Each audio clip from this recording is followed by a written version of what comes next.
அல்ஹம்துலில்லாஹி ரப்பில் ஆலமீன் வஸ்ஸலாத்து வஸ்ஸலாமு அலா அஷ்ரஃபில் முஷ்ரஃபீன் வ அலா ஆலிஹி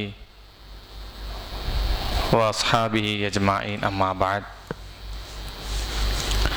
ஃபயா இபாதுல்லாஹ் உஸீக்கும் அவலம் பிதக்வல்லாஹ் கால ரப்பி ஷ்ரஹ் லி ஸத்ரி வ யஸ்ஸிர் லி அம்ரி வஹ்லுல் உக்தத்தம் மின் லிசானி யஃப்கஹு கௌலி சுப்ஹானக லா இல்ம லனா இல்லா மா அல்லம்தனா இன்னக அன்தல் அலீமுல் ஹக்கீம்.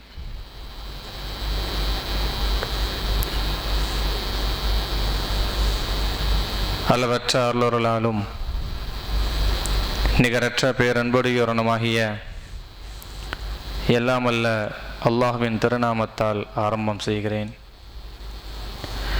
கண்மணி நாயகம் முஹம்மதின் ஸல்லல்லாஹு அலைஹி வஸல்லம் அவர்களின் மீதும் அவர்களுடைய குடும்பத்தார்கள், கோத்திரத்தார்கள், சத்திய சஹாபாக்கள், தாபியங்கள், தபா தாபியங்கள், உலகிலே வாழுகிற நல்லவர்கள், சாலிஹீன்கள், முத்தகீன்கள்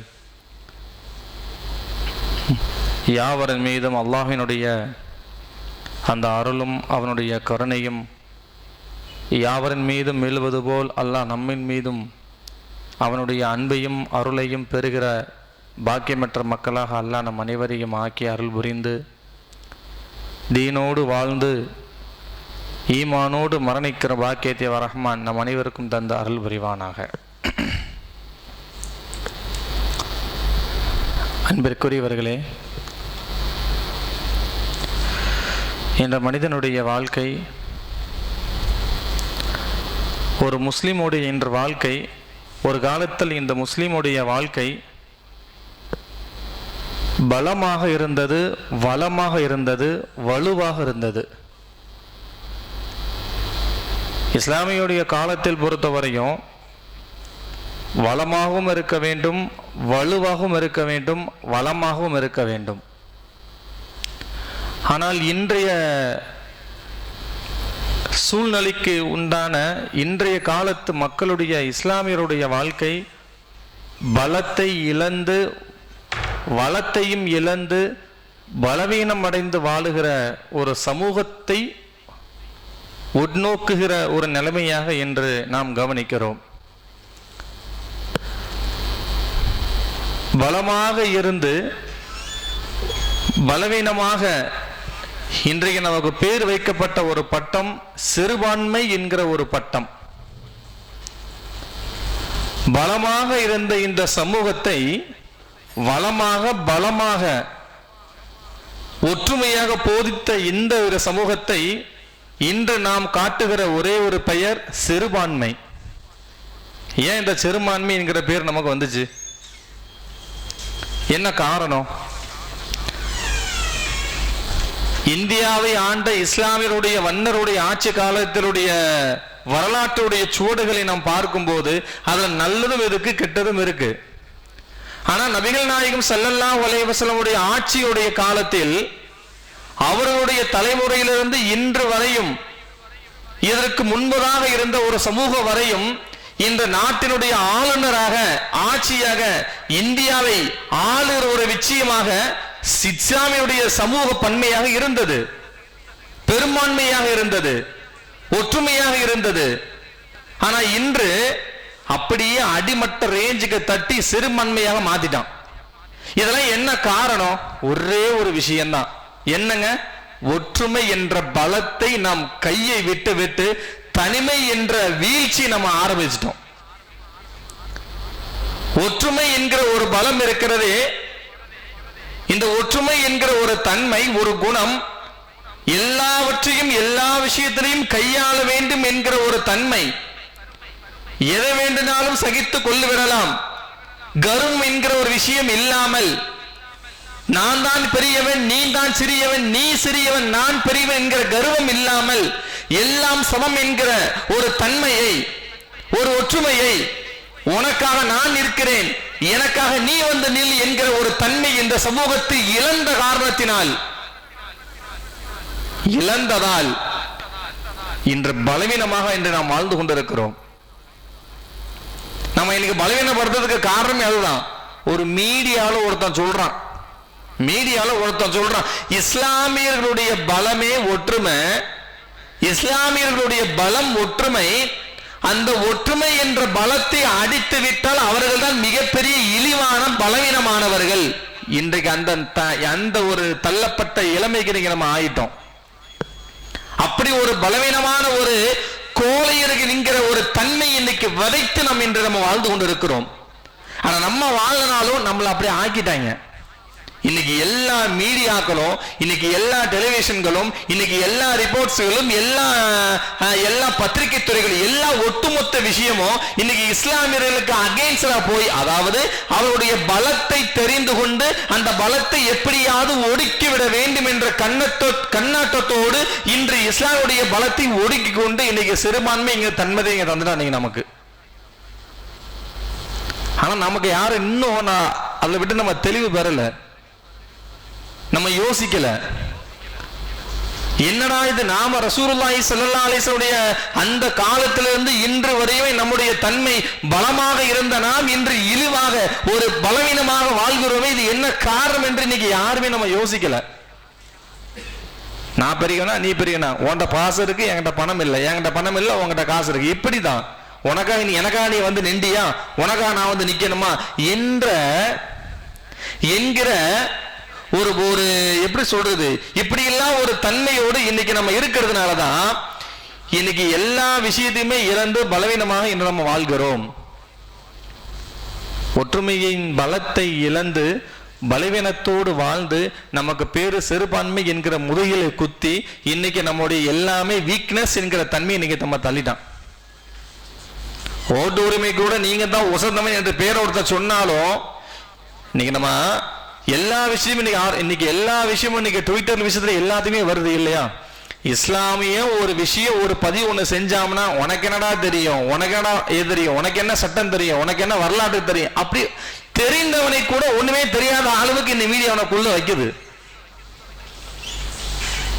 அப்ப இதுக்கெல்லாம் ஒரே ஒரு காரணம் என்ன தெரியுமா, ஒற்றுமையுடைய பலம் என்ற நம்மள்ட்ட இல்லை, சகோதரத்துவ தன்மை நம்மள்ட்ட இல்லை. அவன் என்னுடைய சகோதரன், அவன் என்னுடைய தன்மை உள்ளவன், கூட பரவாயில்லை என்றால் அவன் என்னுடைய சகோதரன் என்கிற ஒரு தன்மை நம்மள்ட்ட இல்லை. பெருமானார் ரசூலுல்லாஹி ஸல்லல்லாஹு அலைஹி சொன்னாங்க, ஒரு முஃமின் இன்னொரு முஃமினுக்கு சகோதரன் என்று சொன்னார்கள் ரசூலுல்லாஹ். எப்படி? கைகளை விரித்து கட்டி அணைத்து சொன்னார்கள், ஒருவரோடு ஒருவர் எப்படி பிணைந்து கொள்ளுங்கள், இணைந்து கொள்ளுங்கள் என்று. ரசூலுல்லாஹ் சொல்ல பார்த்த வார்த்தை, ஒரு முஸ்லிம் இன்னொரு முஸ்லிமோடு இணைந்து கொள்ளுங்கள். ஆனா இன்னைக்கு பிணைந்து வாழ்கிறோம்.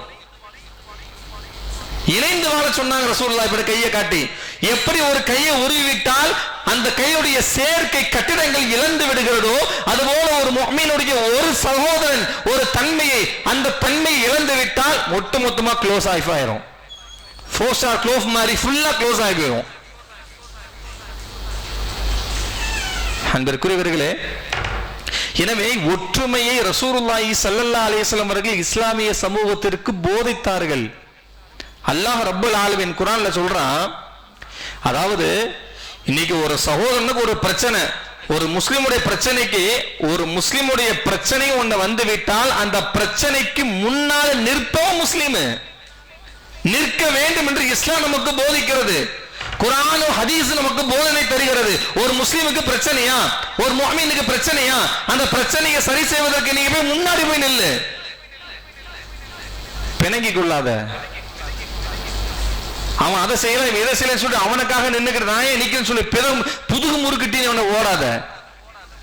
அல்லாஹ் ரப்பல் ஆலமீன் குர்ஆனிலே சொல்லி காட்டுகிறான், வஅத்தியுல்லாஹ வர்ரசூல வலா தனாஸஉ, அல்லாஹ்வை நீங்கள் வணங்குங்கள், வஅத்தியுல்லாஹ அல்லாஹ்வுக்கு வழிபடுங்கள், வர்ரசூல நபிக்கு அல்லாஹ்வுக்கும் நபிக்கும் நீங்கள் வழிபடுங்கள், வலா தனாஸஉ நீங்கள் பிணைந்து கொள்ளாதீர்கள், நீங்கள் கருத்து வேறுபாடு கொள்ளாதீர்கள். எந்த ஒரு முஃமினுடைய விஷயத்தில் கருத்து வேறுபாடு மட்டும் கொள்ளவே கொள்ளாத. ஃபலா தனாஸஉ, கருத்து வேறுபாடு கொள்ளாத. இது அல்லாஹ் நமக்கு சொல்லி தர ஒரு வார்த்தை. ஆனா உன்கிட்ட சண்டை போட்டானா பரவாயில்லை, உன் சகோதரனா, உன் நண்பனா, உன் அக்கம் பக்கம் வீட்டு உள்ளவனா, அவனுக்கு ஒரு பிரச்சனை வந்து விட்டால் அந்த பிரச்சனைக்காக வேண்டி கருத்து வேறுபாடு கொள்ள வேண்டாம். அவன் பிரச்சனை ஆகிவிட்டால் அந்த பிரச்சனைக்காக வேண்டி நீங்கள் அவனுக்காக முன்னோடியாக நில்லுங்கள். ஆனா அவன் என்னத்தையும் செஞ்சுட்டு போட்டோம், ஆனா ஒரு முஸ்லிம். நீங்கள் வேறுபாடு கொள்ளாது, கருத்து வேறுபாடு கொள்ளாதீர்கள். அப்படி நீங்கள் வேறுபாடு நீங்கள் கொள்வீர்களே ஆனால் நீங்கள் பலவீனமாக நீங்கள் ஆகிவிடுவீர்கள் என்று அல்லாஹ் சொல்றான் குர்ஆன்ல. நீ கருத்து வேறுபாடு ஒன்றை வந்துச்சுன்னா, ஒரு முஸ்லிம் சமூகத்திற்கு மத்தியில, ஒரு சகோதரனுக்கு மத்தியில, அவனுடைய பிரச்சனைகளுக்கு மத்தியில, அவனுடைய ஒற்றுமைக்கு மத்தியில நீ உனக்கு மட்டும் கருத்து வேறுபாடு வந்து விடுமேயானால் நீ கோழையாக ஆகிவிடுகிறாய் என்று அல்லாஹ் சொல்லி காட்டுகிறான். இன்னைக்கு நம்ம அப்படித்தானே இருக்கிறோம். அன்பிற்குரியவர்களே, ஹஜ்ரத் அலி ரலியல்லாஹு தஆலா இஸ்லாமிய கலீஃபாவாக ஹஜ்ரத் அலி ரலியல்லாஹுடைய ஆட்சி காலத்தில் ஹஜ்ரத் அமீர் முஆவியா ரலி அவர்கள், ஹஜ்ரத் அலி ரலி முஆவியாவுடைய சகோதரர்கள். இப்ப என்ன நடக்குது தெரியுமா? அலி முஆவியா ரலி அவர்கள் அவர்கள்ட்ட ஆட்சி மன்னராக இருக்கும்போது ரோமானிய மன்னன் ஹார்கல் என்கிற ஒரு ரோமானிய ஒரு மன்னர் அந்த அமீர் ரலியல்லாஹு அவர்கள், அமீர் முஆவியா ரலி அவர்கிட்ட போய் நீங்க ஒரு இது எழுதி கொடுங்க, உங்க சகோதர இருவருக்கு மத்தியில் நடக்கவுள்ள பிரச்சனைகள் இருக்கா இல்லையா, அந்த பிரச்சனை நான் தீர்த்து வைக்கிறேன், நீங்க கொடுங்க, நம்ம அவர் கொன்றலாம், செஞ்சிடலாம், வச்சிடலாம் அப்படின்னு சொன்ன உடனே ஹஜ்ரத் முஆவியா ரலி என்ன சொன்னாங்க தெரியுமா? எங்க ரெண்டு பேருக்குள்ள சகோதரர்களுக்கு மத்தியில் உள்ள பிரச்சனை தலையிடுறதுக்கு நீ யாருன்னு கேட்டாங்க. புகார் வரக்கூடிய செய்தி இது. நீ யாரு? ஒரு ரோமானிய ஆட்சியுடைய அதிகாரத்தில் இருந்த ஒருவன் இரண்டு பேர்களுக்கு பிணங்கி கொண்டிருக்கக்கூடிய சமயத்திலே அவர்களை வெட்டிவிட நாடுவதற்கு அவருடைய மனதிலே உள்ளத்தை போட்டு முஆவியாவை திசை திருப்புவதற்காக முஆவியாவிடம் சொல்லப்பட்ட வார்த்தை, ரெண்டு பேருக்கு பிரச்சனை இருக்குல்ல, நான் உள்ள வந்துடுறேன், ஏதாவது நம்ம டீல் பண்ணி ஏதாவது செஞ்சிடலாம் அப்படின்னு சொன்ன உடனே முஆவியா சொல்லப்பட்ட வார்த்தை, இரு சகோதரர்களுக்கு மத்தியில் உள்ள பிரச்சனைக்கு தலையிடுவதற்கு நீ யார் என்கிற விஷயத்தை கேட்டார்கள் என்று சொன்னால், வேறுபாடு இல்லாமல் கருத்து வேறுபாடுகள் எத்தனை விஷயங்கள் இருந்தாலும் அடுத்த பிரச்சனைகளும் ஒருத்தர் உள்ள விடும்போது கருத்து வேறுபாடு நமக்கு மத்தியில் இருந்தாலும் அடுத்தவன் அதில் உள்ள விடும்போது உள்ள விடக்கூடாது என்று ஹதீஸும் குர்ஆன் நமக்கு சொல்லுகிறது. ஆனா அண்ணன் தம்பிக்குள்ள நமக்குள்ள பிரச்சனை இருக்கும். ஒருத்தர் 3 மாசம் ஒருத்தர் உள்ள வர்றான் அப்படின்னா உள்ள தலையிட வைக்காத, உனக்குள்ள பிரச்சனை உனக்கோட முடிச்சுக்கோ. அடுத்த உள்ள கொண்டு வந்தனா முடிஞ்சிருச்சு, நீ கோலதான். அலி ரலியல்லாஹு ஆட்சி எவனுமே அழிக்க முடியல. அலியோட ஆட்சியில் எவனும் கொல்லவும் முடியல, யாரும் பலிகட ஆக்கவும் முடியல, எந்த ஒரு விஷயத்தை தரவும் முடியல. ஏன்னா அந்த இடம்பாடுக்கு அங்க கொடுக்கிற கருத்து வேறுபாடு என்கிற ஒற்றுமை அங்கே இருந்தது. அங்கே ஒற்றுமை, அந்த ஒற்றுமையை சீர்குலைக்க என்பதற்கு ரோமானிய மன்னன் அவ்வளவு தூரம் பாடுபட்டான். அலி ரலியல்லாஹுடைய சகோதரத்துவத்திற்கு மத்தியில அந்த ஒற்றுமையை செப்படியாவது குறைத்து விட்டால் நாம் நம்முடைய வழியை கொண்டு வந்து விட முடியும் என்கிற திட்டம் போட்டு முஆவியாட்ட போய் அந்த ஹாலிக் என்கிறவன் உள்ள சென்று விட்டு முஆவியா ஒரே வார்த்தை, உள்ள வராத, ஏன் பிரச்சனை நான் பாத்துக்கிறேன். ஆனா இன்னைக்கு அண்ணன் தம்பிக்குள்ள பிரச்சனை ஏற்பட்டாலும் சகோதரருக்கு மத்திய ஏற்பட்டாலும் பணம் தாரன்னு சொன்ன உடனே அவனையே காட்டி கொடுக்கக்கூடிய நிலைமை இன்னைக்கு சமூகத்தில் இருக்கு. அதனாலதான் இன்னை வரையும் நாம சமூகத்தில் ஒற்றுமை என்கிற ஒரு தன்மை இல்லாம கருத்து வேறுபாடு மட்டுமே இருந்து கொண்டு ஒற்றுமை என்கிற தன்மையை இழந்த காரணத்தினால இன்னைக்கு சமூகத்தில் பலவீனத்தோடு சிந்திக்கிற ஒரு நிலை இயல்பாடு இன்னைக்கு நம்மள்ட்ட இருக்கு. அன்பிற்குரியவர்களே, அல்லாஹ் ரப்பல் ஆலமீன் குர்ஆனிலே சொல்லி காட்டுகிறான், வஅதஸிமு பிஹப்லில்லாஹி ஜமீஆ வலா தஃபர்ரகு, அல்லாஹ்வுடைய கயிற்றை நீங்கள் பற்றி பிடித்துக் கொள்ளுங்கள், அதை நீங்கள் பிரித்து விட வேண்டாம் என்று அல்லாஹ் சொல்லுகிறான். வலா தஃபர்ரகு, நீங்கள் பிரித்து விட வேண்டாம், அல்லாஹ்வுடைய கயிற்றை நீங்கள் பற்றி பிடித்துக் கொள்ளுங்கள், நீங்கள் பிரித்து விடாதீர்கள். அல்லாஹ் உங்களுக்கு கொடுத்த நியாமத்துக்களை நீங்கள் ஞாபகப்படுத்துங்கள். அல்லாஹ் உனக்கு செஞ்ச நியாமத்து, எல்லா நியாமத்தையும் நீங்கள் ஞாபகப்படுத்திக் கொள்ளுங்கள். நீங்கள் பகைவர்களாய் இருந்தீர்கள், உங்கள் இதயங்களை அன்பினால் பிணைத்து அவர்களை நாம் அன்போடு பிணைக்க வைத்தோம் என்று குர்ஆன் சொல்லுகிறது. யாரு தெரியுமா? ஒரு நேரத்தில் இஸ்லாம் எப்படி தெரியுமா இருந்துச்சு? ரசூலுல்லாஹி ஸல்லல்லாஹு அலைஹி வஸல்லம் அவர்கள் மதீனாவுடைய மண்ணிற்கு போகுவதற்கு முன்பதாக அந்த மதீனாவுடைய நிலைமை எப்படி தெரியுமா இருந்துச்சு? எப்படி ஒரு நிலைமை இருந்தது என்று சொன்னால், அந்த ஹவுஸ் ஹசூஸ் என்று சொல்லக்கூடிய அந்த ஒரு சமூகம் ஒரு வித்தியாசமான சமூகமாக இருந்தாங்க. ஒருத்தர் கேலி கிண்டல் கொள்ளக்கூடிய, மனிதாபிமானமற்ற, ஒற்றுமை இல்லாம ஒருவர் ஒரு பரிமா பேசி தீர்க்கக்கூடிய, சண்டையிடக்கூடிய, ஏன் செத்த பிறகு அவர்கள் உடலை பிச்சு எரியக்கூடிய, இப்படியெல்லாம் திகழ்ந்தவர்கள் மன்னரே.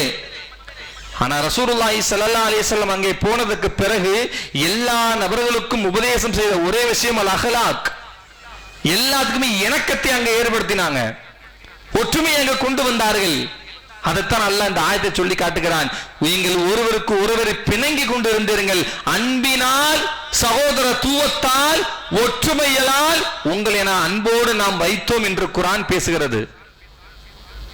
அப்ப அல்லாஹ்வுடைய அன்பு ஒரு மனிதனுக்கு கிடைக்க வேண்டும் என்றால், அல்லாஹ்வுடைய இணக்கம் ஒரு மனிதனுக்கு வேண்டும் என்றால், கிடைக்கும் என்றால், முதல்ல கருத்து வேறுபாடுகளை விட்டு போட்டு சமூக சகோதரத்துவத்தை, சமூக அதாவது ஒற்றுமை என்கிற ஒரு விஷயங்களை நாம் பேணி வாழ வேண்டும். கூட்டமா இருக்கிற ஒரு சமூகத்தை இன்னைக்குமே அழிக்க முடியாது. ஆனா எப்ப நம்ம தனியா ஒரு இடத்தை நம்ம பாய்ந்து விடுகிறோமோ அந்த தனிமையை எப்படியாவது தீர்த்து கட்டி விடுவான். ஷைத்தானுக்கும் சரி, உலகிலே வாழுகிற ஷைத்தான்களுக்கும் சரி, எதிரிகளுக்கும் சரி, அதுதான். எதிரிகளுக்கும் அதுதான், ஷைத்தானுக்கும் அதுதான். ஒரு ஷைத்தான் ஒரு சமூகம் ஒற்றுமையாக இருக்கும் போது அவனை அவ்வளவு சீக்கிரம் அதை விட்டு உள்ள நுழையவும் முடியாது, அவனை பிரிக்கவும் முடியாது, அவனை வழி கெடுக்கவும் முடியாது. அதே மாதிரி எதிரிகளிடத்திலே நாம் ஒற்றுமையாக இருந்தால் அந்த ஒற்றுமை எப்படியாவது அவன் பிரிக்க தான் பார்ப்பான், அவனை ஒன்றும் செய்ய முடியாது இல்லையா? எனவே அன்பிற்குரியவர்களே, சொல்லுகிற விஷயம் என்னவென்றால், ஒற்றுமை என்கிற ஒரு பலத்தை கொண்டு இந்த இஸ்லாம், இந்த மார்க்கம் நமக்கு சொல்லுகிற மிகப்பெரிய பாடம். ஒரு முஸ்லிம் வல்லவனாக, வலுவானவனாக, ஒற்றுமையானவனாக இந்த இஸ்லாமுடைய மனிதன் ஒருவன் வாழ்ந்து விடுவானே ஆனால், கருத்து வேறுபாடு இன்று ஒரு முஸ்லிமாக ஒருவன் வாழ்வானே என்று சொன்னால் அவனுடைய வாழ்க்கை பலமிக்க வாழ்க்கையாக மாறும், பலமான வாழ்க்கையாக மாறும். அல்லாஹ் ரப்பல் ஆலமீன் அடுத்த குர்ஆன்ல சொல்றான் பாருங்க, வஅதிஉஹு ஃபஇன்னமா ஹிசானக்கும் ரப்பிஹி.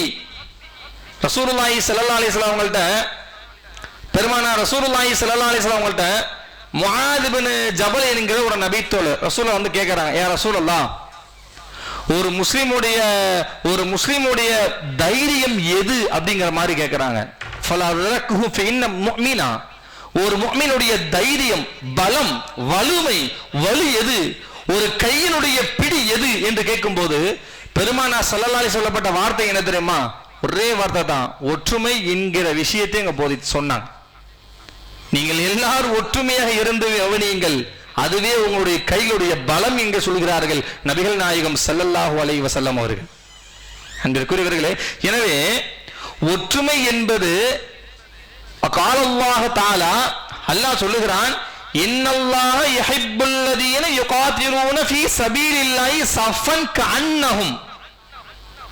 இவர்கள் ஈயத்தால் வளர்க்கப்பட்ட கெட்டியான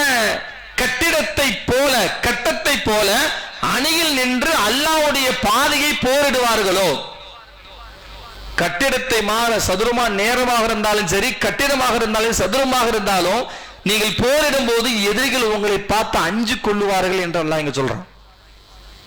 ஒற்றுமை என்கிற ஒரு தன்மையால் எதிரிகளை மட்டுமல்ல ஷைத்தானை ஓட வைக்க முடியும்.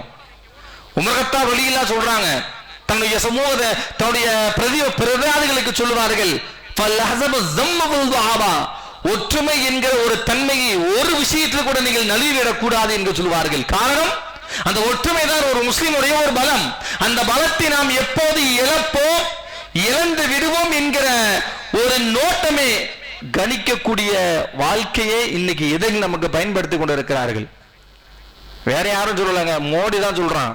என்ன சொல்றாங்க ஒரு மீடியால, நம்ம ஒரு வருஷத்துக்கு முன்னால சொல்லப்பட்ட வார்த்தை, இஸ்லாமினுடைய பலம் அந்த போராட்டத்தை நம்ம ஒழிச்சிட்டாலே போதும், அவருடைய ஒற்றுமையை ஒழிச்சாலே போதும், ஈஸியா நம்ம அவர்களை தகர்த்தி விடலாம் என்று சொல்லப்பட்ட வார்த்தை. அவனுக்கு தெரியுது இஸ்லாமுடைய பலமே அந்த ஒற்றுமை தான் என்று. அந்த ஒற்றுமையை ஒடுப்பதற்கு இன்னைக்கு எத்தனை சுயலுக்கு பாத்தீங்களா, எத்தனையோ இயக்கங்கள். ஆனா எந்த இயக்கங்களாக இருந்தாலும் எத்தனையோ இயக்கங்கள் ரசூலுல்லாஹி ஸல்லல்லாஹு அலைஹி வஸல்லம் 73 கூட்டம் இந்த உலகத்துல எத்தனை கூட்டங்கள் இருந்தாலும் ஒரே வார்த்தை தான். நீ இயக்கங்களாக இருந்தாலும் சரி, எந்த ஒரு பன்மையாக இருந்தாலும் சரி, நீ எவ்வளவு பெரிய கொள்கைவாதியாக இருந்தாலும் சரி, எந்த கொள்கைவாதியாக இருந்தாலும் சரி, ஒற்றுமை ஒரு தலை விழ போகிறது என்று சொன்னால் அவர்களுக்கு மத்தியில் அத்தனை பேரும் கருத்து வேறுபாடு என்று எல்லா நபர்களும் ஒன்று சேர்ந்தால் மட்டுமே அங்கு வெற்றி நிச்சயம். நான் ஒரு கூட்டம் போட்டு நான் ஒரு கூட்டத்தை காட்டுறேன், நான் இன்னொரு கூட்டத்தை போட்டு நான் ஒரு கூட்டத்தை காட்டுறேன் சொல்லி காட்டுறதெல்லாம் இங்க வெற்றி கிடையாது. அது அவன் சலிப்பாவே அடிக்க மாட்டான், அவன் சல்லியா ஆக்கிடுவான் நம்மள. அவன் இன்னைக்கு அப்படிதான் சமூகம் இருக்கு.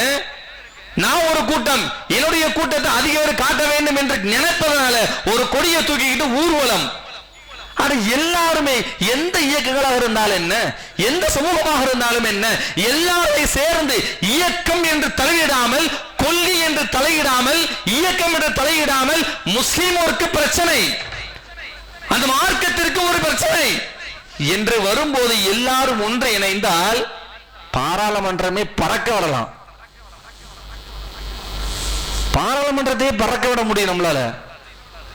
ஒரு நேரம் இருந்தது, பாராளுமன்றம் பறந்த ஒரு காலம் இருந்தது.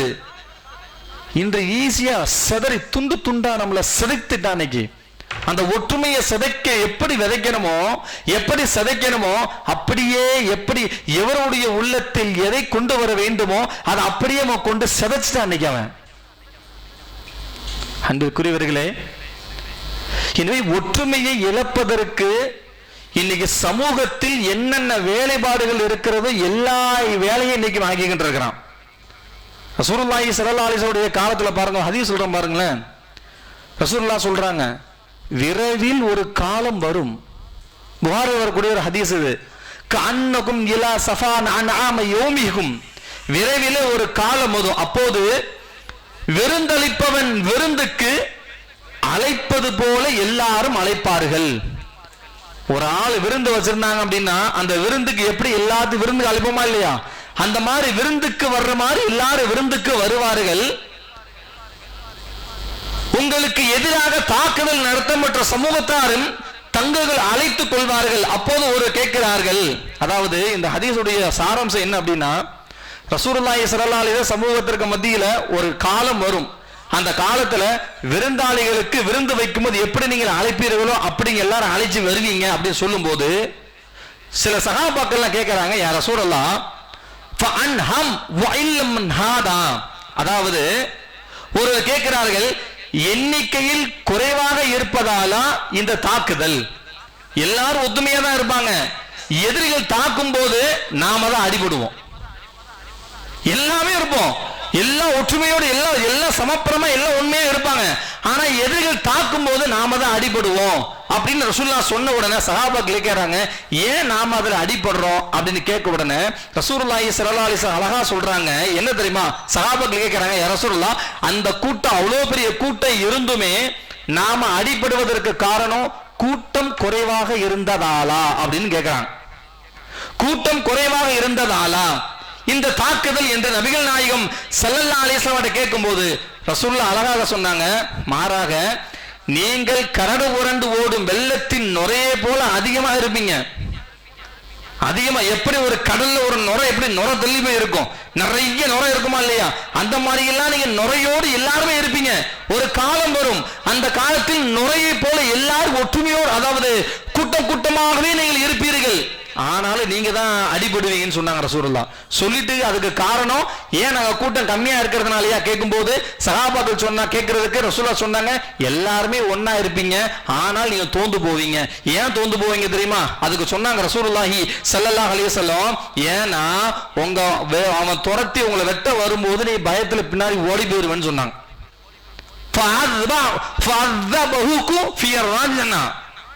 ஓடி போயிருவீங்க, ஏன்? உள்ளத்துல உனக்கு பயம் வரும். ஏன் அந்த பயம் வர சொல்ல எதுக்கு சொன்னாங்க தெரியுமா? நீ கூடுற கூட்டம் எதுக்காக இருக்க வேண்டும் என்று யோசிக்க சொன்னாங்க ரசூலுல்லாஹ். இந்த சமூகத்தினுடைய ஒற்றுமை எதற்காக அணைய வேண்டும் என்று யோசனை பண்ண வேண்டும். ஒரு சமூகத்தில் ஒரு தலையை நாம், அதாவது ஒரு சமூகத்தில் ஒரு பண்பாடை நாம் உயர்த்த வேண்டும் என்றால் எதற்கு உயர்த்தப்பட வேண்டும் என்ற எண்ணத்தை இங்கு உள்ளே கொண்டு வர வேண்டும்.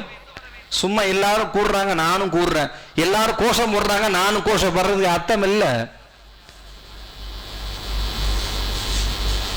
சொல்லப்பட்ட செய்தி ஒரே வார்த்தை தான். எத்தனை கூட்டங்கள், எத்தனை சமூகங்கள், எவ்வளவு நபர்கள் இருந்தாலும் அங்க அடிபடுவது நீங்களா தான் இருப்பீங்க. அப்ப அந்த கூட்டத்தில் சின்ன கூட்டங்களாக இருந்தாலும் ஒரு காலம் வெற்றி கொள்ளப்படும். அந்த வெற்றி யாரு தெரியுமா? 3 விஷயத்தை சொன்னாங்க ரசூலுல்லாஹி ஸல்லல்லாஹு அலைஹி வஸல்லம். 1, யார் கருத்து வேறுபாடு இன்றி இந்த உலகத்தில் சமூகத்தில் ஒருவன் எந்த விஷயத்தை அணுகுவானோ அவர்கள் வெற்றி கொள்வார்கள். 2வது, தக்குவா, யார் அல்லாஹ்வுடைய அச்சத்திற்காக வேண்டி எந்த விஷயத்தை நோக்கி பயணிப்பார்களோ அவர்கள் அந்த கூட்டத்தில் வெற்றி பெறுவார்கள். 3வது, யார் அல்லாஹ்வுக்கும் ரசூலுக்கும் கட்டுப்பட்டு இந்த சமூகத்தில் வாழ்வார்களோ அவர்கள் அந்த கூட்டத்தில் வெற்றி பெறுவார்கள் என்று பெருமானார் ஸல்லல்லாஹு அலைஹி வஸல்லம் சொல்லுகிறார்கள். இதுல 3வது பாயிண்ட் ரொம்ப கவனிக்கிறது, கருத்து வேறுபாடு. நான் ஆரம்பத்திலே சொன்னேன், என்ன ஒரு சகோதரன் அடிபடும் போது அவன் அடிபடுறான், நான் ஏன் அவனை பார்க்கணும், நீ போயிட்டனா அங்க உனக்கு பலவீன, நீ கோழை என்ற அர்த்தம் என்று குர்ஆன் சொல்லுகிறது. காரணம் அவனுக்கு முன்பதாக ஏன்டா நீ அவனை அடிக்கிற, அவன் அதாவது ஒரு அந்த தன்மை, ஒரு சகோதரன் அவனுடைய சகோதரன் என்கிற ஒரு தன்மை அவனை அடி வாங்கும் போது அவனை இழந்திருத்து கை கொடுத்து உட்கார வைத்து அவனுக்கு நீ அவனுக்கு பதிலாக நீ அவனுக்காக நீ போராடினால் அவனை நீ பாதுகாத்தால் நீ தான் ஒரு முஸ்லிம் என்று குர்ஆன் நமக்கு சொல்லுகிறது. இவன் தான் நாளைக்கு அந்த கூட்டத்தில் இருந்தால் அவன் வெற்றி கொள்வான், எத்தனை எதிரிகள் வந்தாலும் அத்தனை பேரையும் தும்சமாக ஆக்குவான் என்று ஹதீஸ் சொல்லுகிறது. சும்மா 1000 ரூபாய் நான் தரேன், உனக்கு நான் ஒரு 100 ரூபாய் கொடுக்குறேன், ஒரு 200 ரூபாய் தர கூட்டத்துக்கு நீ வா, நீ கொடி பிடிச்சு கையாசை, அது அல்ல. மார்க்கத்திற்காக, இஸ்லாத்திற்காக, தான் சகோதரனுக்காக, நம் சமூகத்திற்காக, இஸ்லாமிய மனிதன் ஆண் பெண்ணுக்காக நீ அல்லாஹ்வுக்காக அந்த இடத்தை நீ போராட வேண்டும், அங்கே நீ வெற்றி கொள்ள வேண்டும். குறிப்பாக ஒற்றுமையை நீ பேண வேண்டும். இந்த ஒற்றுமை ஒரு முஃமினுடைய மானிடத்தில் இருக்குமே என்றால் எவ்வளவு பெரிய மோடி அரசாலும் சரி, எவ்வளவு பெரிய ஹிட்லர் ஆனதுடைய ஆட்சியாக இருந்தாலும் சரி, இன்னைக்கு ஹிட்லருடைய ஆட்சி தான் அதுக்கும் மேல நீங்க நடந்து கொண்டு இருக்கிறது. அந்த ஹிட்லருடைய ஆட்சி இன்னைக்கு அடக்குமுறையை இன்னைக்கு அடக்கி கொண்டிருப்பதை இன்னைக்கு நம்ம பார்க்கிறோமா இல்லையா?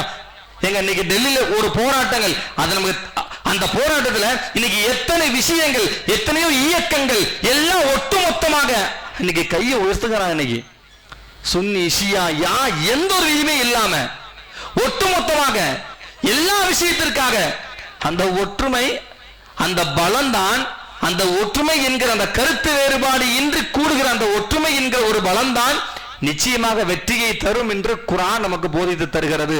அதுதான் ஒரு இஸ்லாமிய போராட்டமும், அதுதான் ஒரு இஸ்லாமிய வெற்றியும். எக்ஸாம்பிள், சின்ன உதாரணம் சொல்றேன் பாருங்களேன்.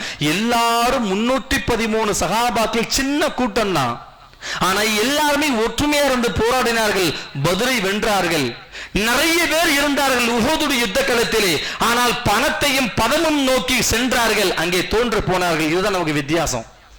எனவே மார்க்கம் தக்வாவுக்காக வேண்டி எவர்கள் ஒற்றுமையோடு கலந்து ஈமானுக்காக ஒற்றுமைப்படுத்தி ஒற்றுமையோடு வாழ்ந்தார்களோ நிச்சயமாக அவ்வளவு ஆகிறகோ ஆரம்பத்திலிருந்து கடைசி வரையும் அல்லாஹ் அவர்களை வெற்றி என்ற பாதையை மட்டுமே அல்லாஹ் இங்கு தருகிறான் என்பதை குர்ஆன் இன்னமல் முஃமினூன இஹ்வா என்று ரசூலுல்லாஹி ஸல்லல்லாஹு அலைஹி சொன்னார்கள். ஒரு முஸ்லிம் இன்னொரு முஸ்லிமுக்கு சகோதரத்துவனே, அவன் கூட பிறந்தவன் மட்டும்தான் சகோதரன் அல்ல, எதிர்த்தவன் காலேஜ் ஃப்ரெண்ட்ல இருந்து, ஸ்கூல் ஃப்ரெண்ட்ல இருந்து, காலேஜ் ஃப்ரெண்ட்ல இருந்து, ஒர்க் போன்ற ஃப்ரெண்ட்ல இருந்து, ஏன் நீ வாக்கிங் போகக்கூடிய ஃப்ரெண்டா அறிந்தாலும் அவன் முஸ்லிம் என்றால் அவன் உனக்கு சகோதரன் என்கிற பண்பாடை ஒரு மனிதனுடைய உள்ளத்தில் கொண்டு வாருங்கள் என்பதை இஸ்லாம் நமக்கு போதித்து தருகிறது.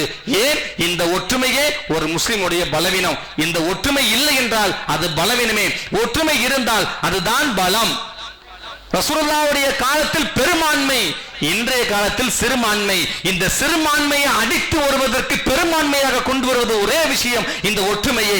அந்த ஒற்றுமையை நாம் கடைபிடித்தால், திரும்பவும் சொல்கிறேன், பாராளுமன்றத்துக்கு பறக்க வைக்க முடியும். நாம நினைச்சா நம்மளால முடியும், ஒரு இஸ்லாமியனால முடியும். எதிரிகள் நினைத்தால் 10 பேரை தூக்குவதற்கு தெம்பு இருந்தால் இஸ்லாமியனால 50 பேருக்கு தூக்கக்கூடிய தைரியத்தையும் பலத்தையும் அல்லாஹ் நமக்கு தந்திருக்கிறான். ஒரு விஷயம் தெரியுமாங்க, முஸ்லிம்களுக்கு அல்லாஹ் பார்வையிலே பலத்தை தருவான். முஸ்லிம்களுக்கு அல்லாஹ் பார்வையிலே, அல்லாஹ் ஒரு ஆயத்தை சொல்லுவான், யகுல்லு மின் அப்சாரிஹிம், உங்கள் பார்வைகளை நீங்கள் தாழ்த்திக் கொள்ளுங்கள். யாருடைய விஷயத்துல? பெண்களுடைய விஷயத்தில் நீங்கள் பார்வையை தாழ்த்திக் கொள்ளுங்கள். ஏன் தெரியுமா? ஏன்னா அந்த பார்வை அவ்வளவு பெரிய ஒரு பயங்கரம். அந்த பார்வை எதிரிக்கு மத்தியில் நீங்கள் அந்த பார்வை எதிரிக்கு மத்தியில் துவண்டு பாருங்கள். பார்க்கிற பார்வையை விரண்டு ஓடி போயிடுவான். உமர் கத்தாப் ரலியல்லாஹு பார்த்தாலே எதிரிகள் பயப்படுவார்கள். வீரத்திற்கு அல்ல, பார்வைக்கு. எனவே அன்பிற்குரியவர்களே, எனவே ஒற்றுமையோடு வாழ்ந்து ஒற்றுமையோடு இந்த சகாக்களை சமுதாயத்தோடு நாம் வென்று இந்த சமுதாயத்தை வென்று கூடிய பாக்கியத்தை வல்லர் ரஹ்மான் நம் அனைவருக்கும் தந்த அருள் புரிவானாக. வாஹிரு தாவானா அனில் ஹம்துலில்லாஹி ரப்பில் ஆலமீன். அஸ்ஸலாமு அலைக்கும் வரஹ்மத்துல்லாஹி வபரகாத்துஹு.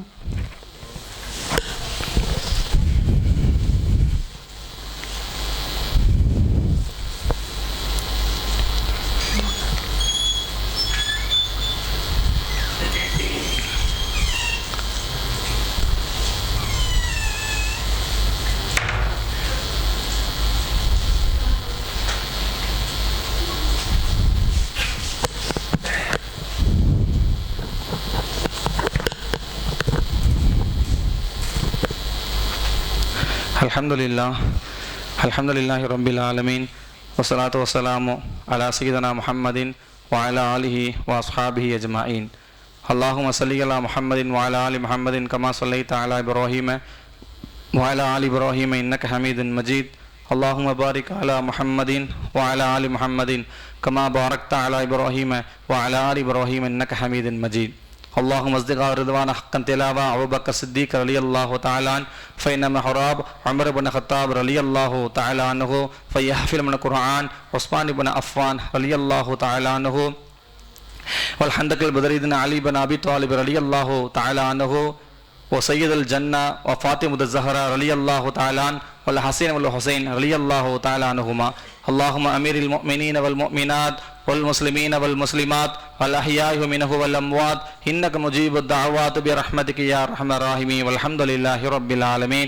إن الله يأمرك بالعدل والإحسان وإيتاء ذي القربى وينهى عن الفحشاء والمنكر والبغي لعلكم تذكرون وذكروا الله وجيبكم لذكر الله تعالى وأولى وأعز وأجل وأتم وأقواه الله أكبر.